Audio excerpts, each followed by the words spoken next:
വീണ്ടും തിരഞ്ഞെടുക്കപ്പെടുകയാണെങ്കിൽ ഇപ്പോൾ നിലവിലുള്ള പല പദ്ധതികളുടെയും ഒരു പൂർത്തീകരണം ഒപ്പം തന്നെ പുതിയതായിട്ട് ഏതെല്ലാം പദ്ധതികൾക്ക് ആണ് മുൻഗണന കൊടുക്കാൻ മനസ്സിലൊരു ഐഡിയ ഉള്ളത്?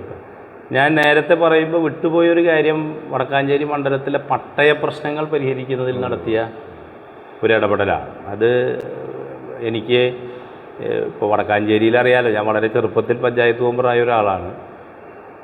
ആ കാലം മുതൽക്ക് ഈ പട്ടയ പ്രശ്നങ്ങളിൽ ഉള്ള അനുഭവത്തിൻ്റെയും പരിചയത്തിൻ്റെയും ഭാഗമായിട്ടാണ് MLA എന്ന നിലയിൽ സംവിധാനങ്ങളെ പ്രോട്ടോക്കോൾ അനുസരിച്ച് മുന്നോട്ട് കൊണ്ടുപോകാനുള്ള അവസരം ലഭിച്ചപ്പോൾ, അതുപോലെ തന്നെ ബഹുമാനപ്പെട്ട രാജ മിനിസ്റ്റർ മുൻകൈയെടുത്ത് പട്ടയ മിഷൻ എന്ന ഒരു പദ്ധതി ആവിഷ്കരിച്ചു. അത് ഉപയോഗപ്പെടുത്തിയിട്ടാണ് ഒരു 50 കൊല്ലക്കാലമായി തങ്ങൾക്ക് പട്ടയം ലഭിക്കില്ല എന്ന് ധരിച്ചിരുന്ന ഏകദേശം 300-ലധികം പേർക്ക് ഈ മണ്ഡലത്തിൽ പട്ടയം വാങ്ങാൻ കഴിഞ്ഞു. ഒപ്പം തന്നെ വിവിധ തട്ടുകളിലുള്ള എല്ലാം കൂടി എടുത്താൽ ഏകദേശം 4094 പട്ടയങ്ങൾ ഈ മണ്ഡലത്തിൽ നമുക്ക് ഈ 5 കൊല്ലം കൊണ്ട് കൊടുക്കാൻ കഴിഞ്ഞു എന്നുള്ളതാണ്. അതൊരു നിരന്തര ഇടപെടലായിട്ട് നിന്നിട്ട് നിർവഹിച്ച പ്രവർത്തനമാണ്. മറ്റൊന്ന് മുഖ്യമന്ത്രിയുടെ ദുരിതാശ്വാസ നിധി. അത് നമ്മൾ ഓൺലൈനായി കൊടുത്താലും കിട്ടും, പക്ഷേ അത് ഫോളോ അപ്പ് ചെയ്ത് ഏകദേശം 4 കോടി രൂപയിലധികം തുക ഈ മണ്ഡലത്തിൽ MLA ഓഫീസ് മുഖാന്തരം അതല്ലാതെയും കൊണ്ട് നമുക്ക് കൊടുക്കാൻ വേണ്ടി കഴിഞ്ഞു എന്നുള്ളതാണ്. അപ്പോൾ ഞാൻ ഈ 2 കാര്യങ്ങളെടുത്ത് പറഞ്ഞത് എന്താ വെച്ചാൽ, നമ്മുടെ മണ്ഡലത്തിലെ ക്ഷേമ പ്രവർത്തനങ്ങൾ, നമ്മുടെ മണ്ഡലത്തിലെ വികസന പ്രവർത്തനങ്ങൾ, ഈ നിലയിലാണ് നമ്മൾ ഈ പ്രശ്നങ്ങൾ മുന്നോട്ട് കൊണ്ടുപോയത്.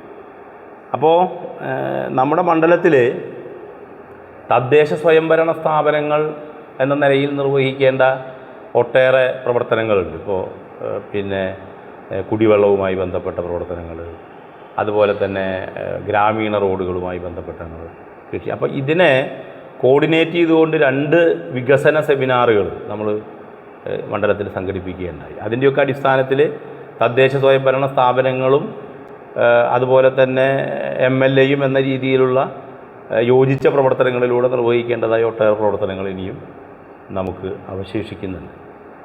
ഇപ്പോൾ നമ്മുടെ ബജറ്റിൽ പ്രധാനമായും ഒരു 60 കോടി രൂപയുടെ ഇപ്പോൾ നമ്മൾ ഭരണാനുമതി ലഭിച്ചു നിൽക്കുന്ന പദ്ധതികൾക്ക് പുറമെ നിർവഹിക്കപ്പെടേണ്ട പദ്ധതികൾ വന്നിട്ടുണ്ട്. അതിപ്പോൾ കഴിഞ്ഞ ബജറ്റ് വന്നപ്പോൾ ബജറ്റിനകത്ത് വകയിരുത്തിയ ടോക്കൺ എമൗണ്ടിൻ്റെ ഒരു ലിസ്റ്റ് നമ്മൾ കൊടുത്തിരുന്നു.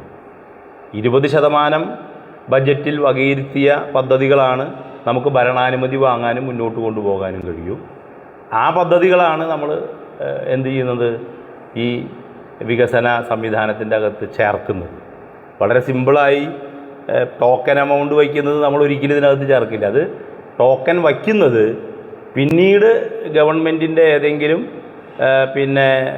എമൗണ്ട്, ഇപ്പോൾ ഡിപ്പാർട്ട്മെൻറ്റുകൾക്ക് നൽകുന്ന എമൗണ്ട് വാങ്ങണമെങ്കിലും ബഡ്ജറ്റിനകത്ത് എന്ത് വേണം, ടോക്കനായിട്ട് അതിൽ പ്രൊവിഷൻ ഉണ്ടാകും.